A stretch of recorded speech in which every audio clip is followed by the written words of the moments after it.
Hey guys, welcome back to another ride. We got a new version, 13.2.2. I'm going to take it for a quick spin to Walmart.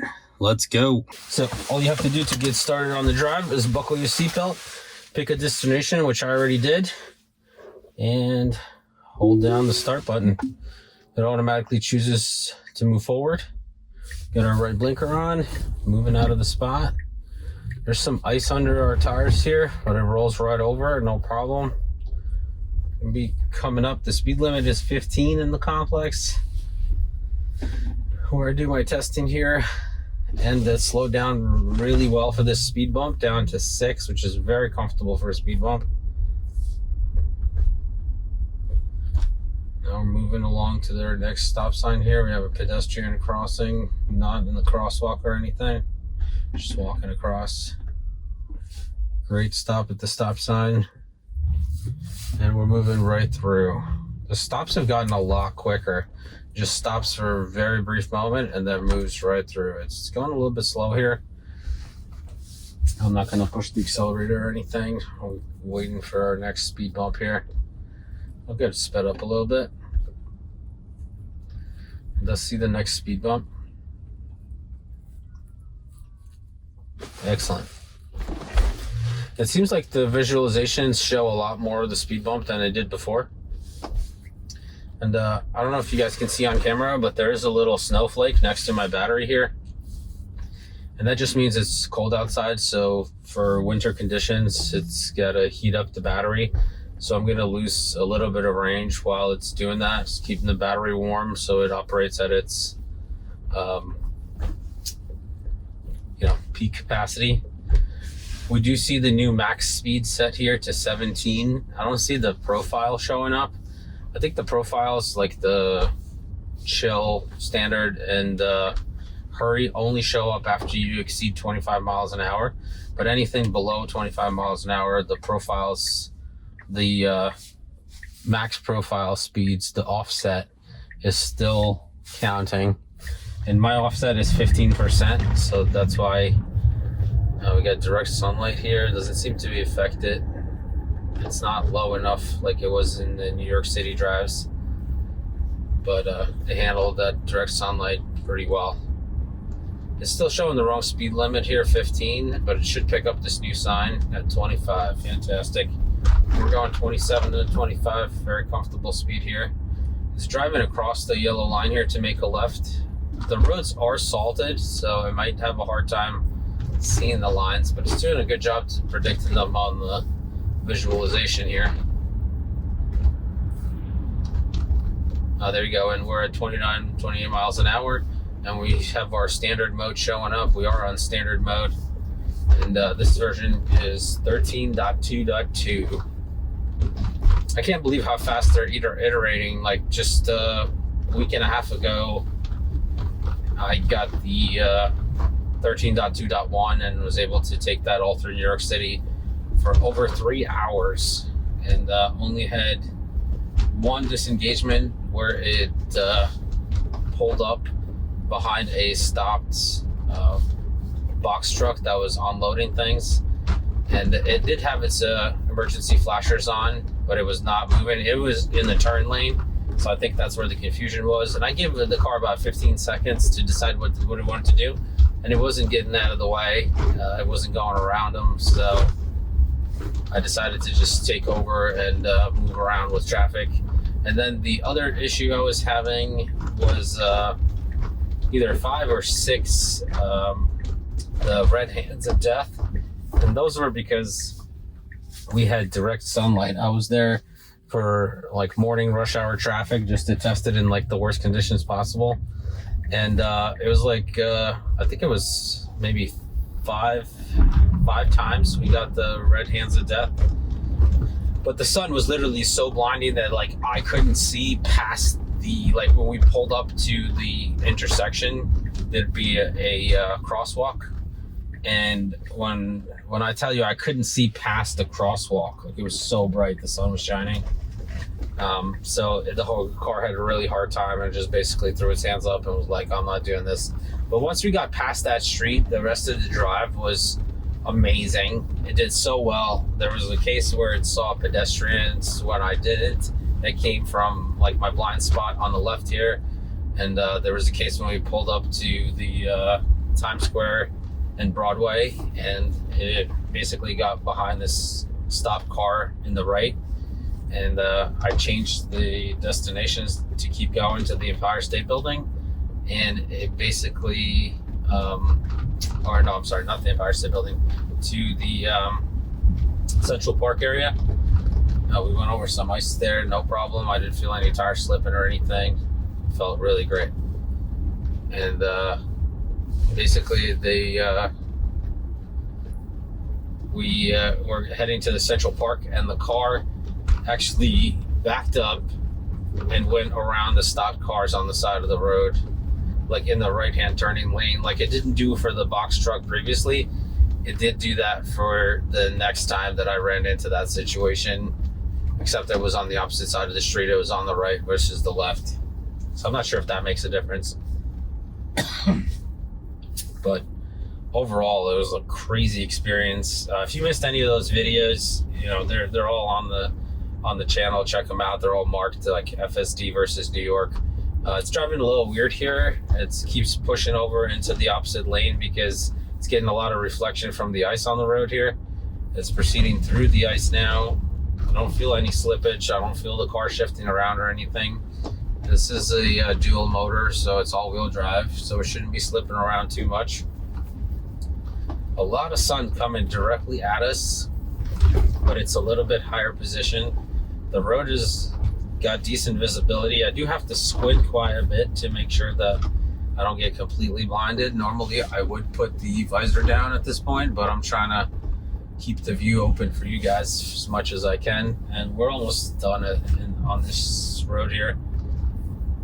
But yeah, that was a little bit of a strange behavior back there. But other than that, it's executing really well. Got a little patch of snow here. No issues, just rolls right through. Didn't even try to go around it or anything. You know, I just said that it was safe to travel over that. Yeah, looks like the sun is so blinding that when I squint, it thinks I don't have my eyes open for the road. So that should give you an idea of how much sun we're getting here. It's shifting again to the left a little bit because of the reflection of the ice on the road. But not always. Like, it's not doing it now. Like, it only does for little patches where it almost thinks like the two little patches, you know, are creating a center lane basically. So I think that's where it's getting tricked. We're coming to our stop sign here, so we're making a left, and no more blinding sun, at least for a little while.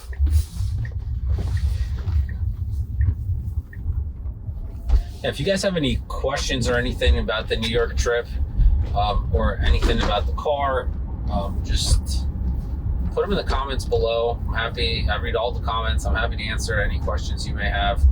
I've gotten an amazing response about the New York City drives. A lot of you guys are concerned about the red hands of death, and during the drive I thought that they may like avoid the streets, but now that I think about it, you know, FSD, we're gonna be going uphill, direct sunlight here. Nope, did really well. Still see the road, everything is fine. FSD didn't have that problem on version 12. I didn't drive through that particular street during that time with like direct sunlight like it was that morning. But all my other commutes and stuff to work, there was no issue with sunlight, and most of my commutes are just driving directly into the sun during the morning. So that was definitely a unique situation.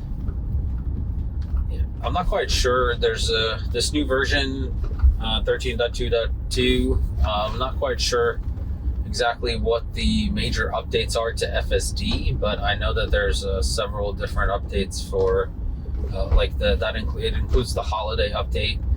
I'm not going to go over all the features of that update in this video, but I do want to point out the main one, which is this passenger seat controls.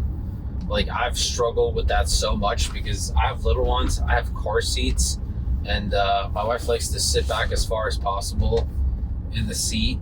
She's a tall lady, so it was a pain in the ass to like reach over this thing, and like I have to crush my ribs to try to get to the controls over there. And now they just made like a simple button here, and you just push on the seat that you want, and you can just move the seat up and move it back. And obviously it doesn't let you do that while you're driving, which is a phenomenal safety feature, because I did want to show you that, but it doesn't let you do it while you're driving, which is a great idea. Tesla engineers definitely thought this through. And but in park it works really well. It just lets me push the seat a little bit forward. The kids have plenty of space to get into their car seats, clip in and all that. So love the new feature.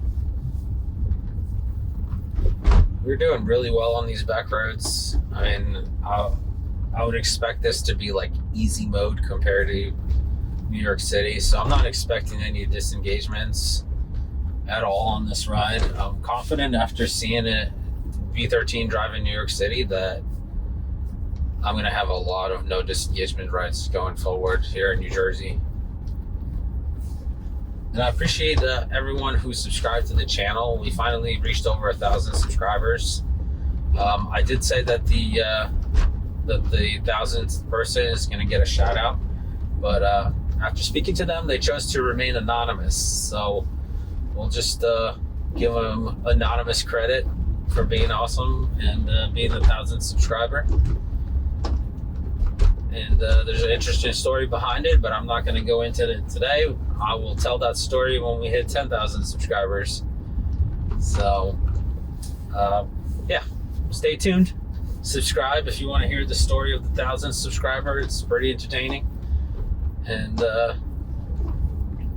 we'll tell it at 10,000. Something to look forward to for everyone. Doing a good job shifting over in the lane here for this giant SUV. And we do have a lot of sun coming from the left now, but the road is clear. I can see well. FSD can see well.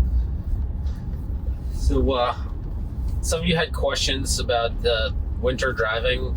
The battery charge definitely drops a lot faster. It's during like the warmer months, it was driving like 1%, 2%, depending on how cold it would get at night. Now it's more like 3-4% per night is the droppage of the temperature. And defrosting the car also eats up a lot of energy. It's about 3% for me, and I turned it on several times, and basically it just puts everything on max. It turns on the steering, heat the seats, it turns on pretty much every heating option it has. It does a good job defrosting the car. We had about an inch of snow, and by the time I came out, most of the car was defrosted on the windows, front and back, and the side windows, and the B-pillars. But if it's going to be like 5, 6, 7 inches of snow, the car still has to be cleared off, even though you put it in defrost mode. I did have an interesting situation where the door handles were frozen yesterday, and I didn't defrost the car prior to coming out, and I was like struggling to open the passenger door, but eventually it budged. But that was a new experience. I've never had the car door, not being able to open a car door because it's frozen. So, and it, but it has been very cold at night. I think last night it was like 7 degrees, and we had some snow melting off the car from previous day. So, I've seen the videos online, just never personally experienced it.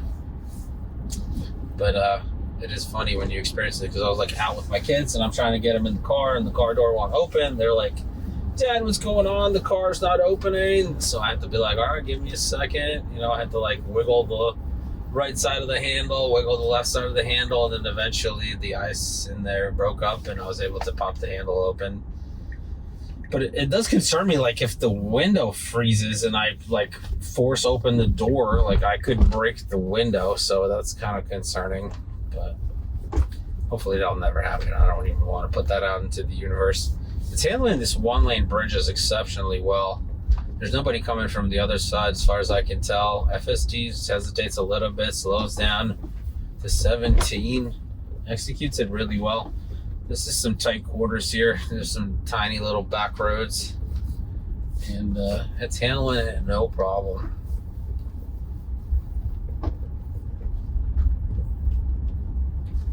Do have a car behind me, so hopefully it'll speed up a little bit. Nice sharp turn here. Well done. I think that's the first video I'm recording with some snow on the ground. So yeah, we got a bit of a dusting. It's first snow of the season, basically.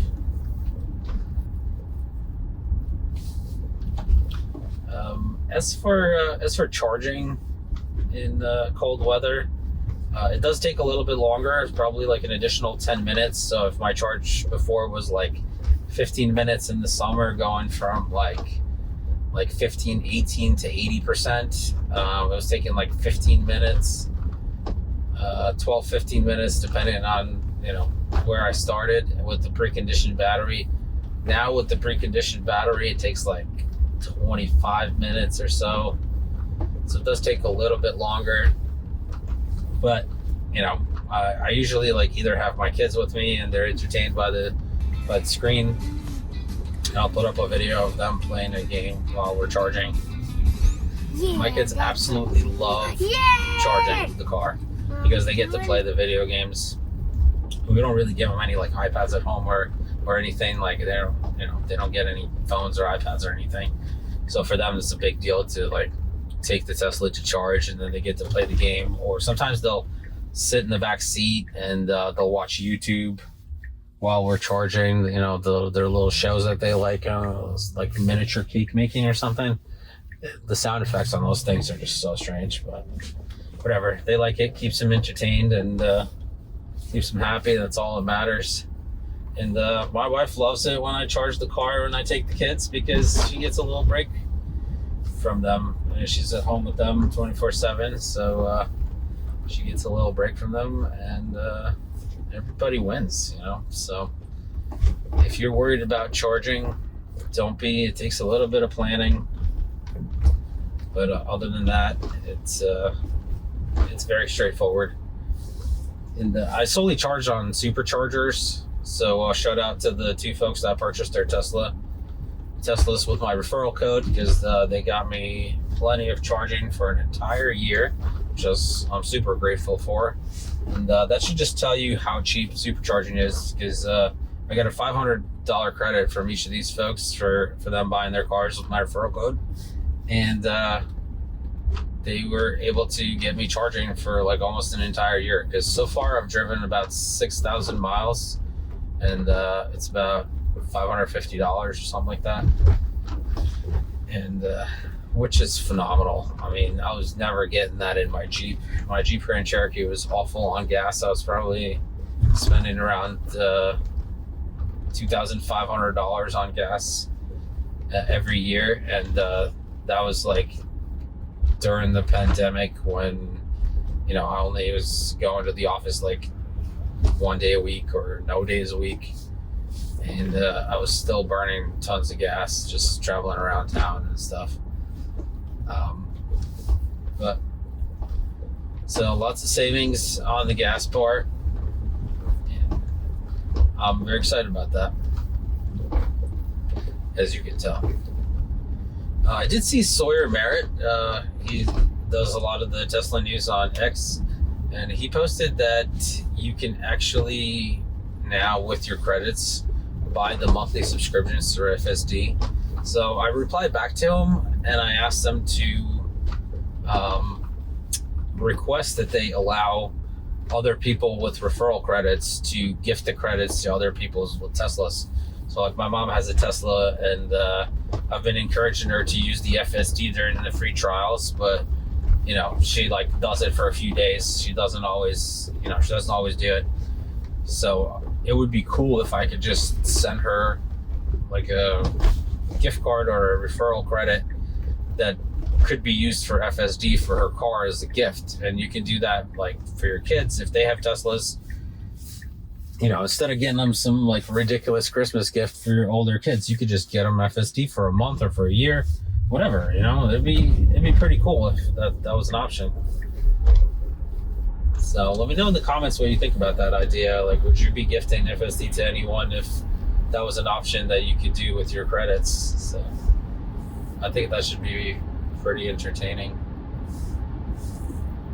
All right, we are going into direct sunlight again. A lot of sun here. I do have to squint quite a bit to be able to see. Let me see if I have some goggles here. Oh yeah, I still have my dad's aviators from previous testing. I'm gonna put that on. All right, so a little bit better for me. And the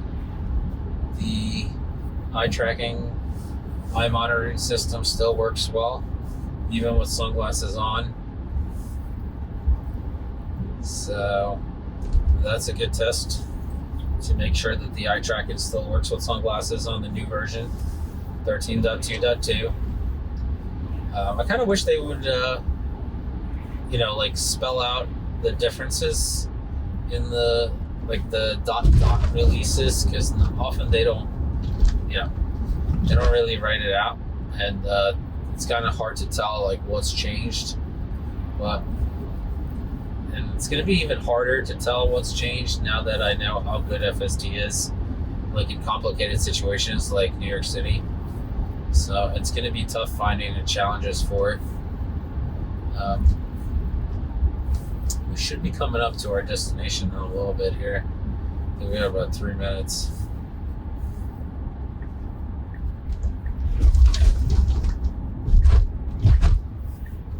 Excellent. I'm just sticking up here to the left. It respects the yellow lines here. Previous versions sometimes would drive over the yellow lines, especially by my office. And then, but this version is respecting the yellow lines, and it swoops around. Wow, take it easy, buddy. First time I'm getting humped. That's not in New York City. FSD was moving, I thought it was pretty well with the cars in front of me, but that guy behind me got stuck at a red light. And he deserves it, because there's no reason for honking. I'm looking around too much. The eye tracking with the sunglasses is not picking up my eyes. Interesting. Okay. Maybe we found a little chink in the armor here. Yeah, still nothing. I think this is a hard time picking up my eyes through the sun. Oh, there we go. We're back. All right. Never mind. It just took a little bit longer than usual. Usually it picks up the eyes within a few seconds, but maybe it's a little bit more difficult with the sunglasses. All right, we got a right turn here. This car's waiting for us on the left. We're getting right into our lane. I'm curious if it's going to park any better on this version. I do have a video where I tested the v13.2.1 in a whole bunch of different parking situations, which I still have to post. Because I recorded a bunch of videos on v13.2.1, and then I went to the city. The car did so well, I wanted to post those videos first, so I didn't get to the other ones, but I'll get to them eventually. Okay, looks like we're making our final turn here, and then we're going to be pulling up into the store. Excellent drive here. All right, pay attention. Yep, I'm paying attention. I think you're having trouble seeing my eyes a little bit with the sunglasses. I'm sure it's not perfect like without the sunglasses, but I do get better visibility with the sunglasses on. Okay, we are getting close here. We're supposed to be making this right with the bush. This car is in the middle of the intersection. We got another van coming out here. This is the most excitement we've had all drive. We're just patiently waiting for them till we get our space. There's a cart to the right of us. It just avoids it, no problem. Excellent. All right, you just want to find a spot and park. That would be an amazing end to this video.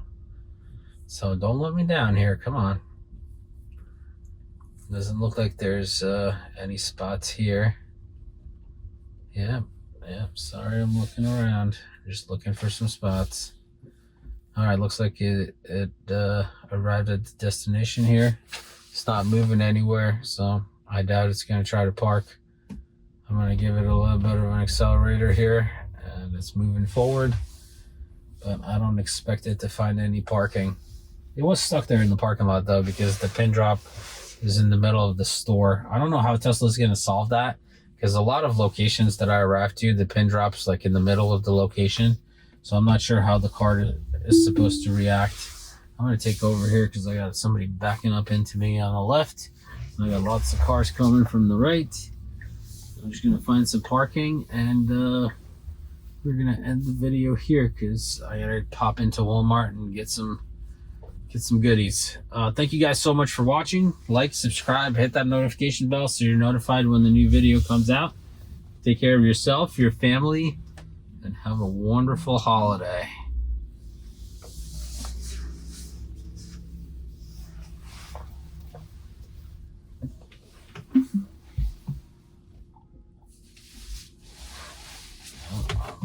That one. See, even humans have to correct their parking once in a while. There's a lot of honking, but it's not for me. I thought it was for me for a second. I was driving into somebody. All right, there you go. You saw a human park. Congratulations. All right, so after stopping here at Walmart, I did get this guy. So it says that camera visibility is limited. And this looks like the front camera. I mean, my windshield is clear, so that's gonna be on the inside. Wow, okay. If you guys know how to fix this, put it in the comments below, because I definitely need to get this resolved as soon as possible. Thank you. See you in the next one.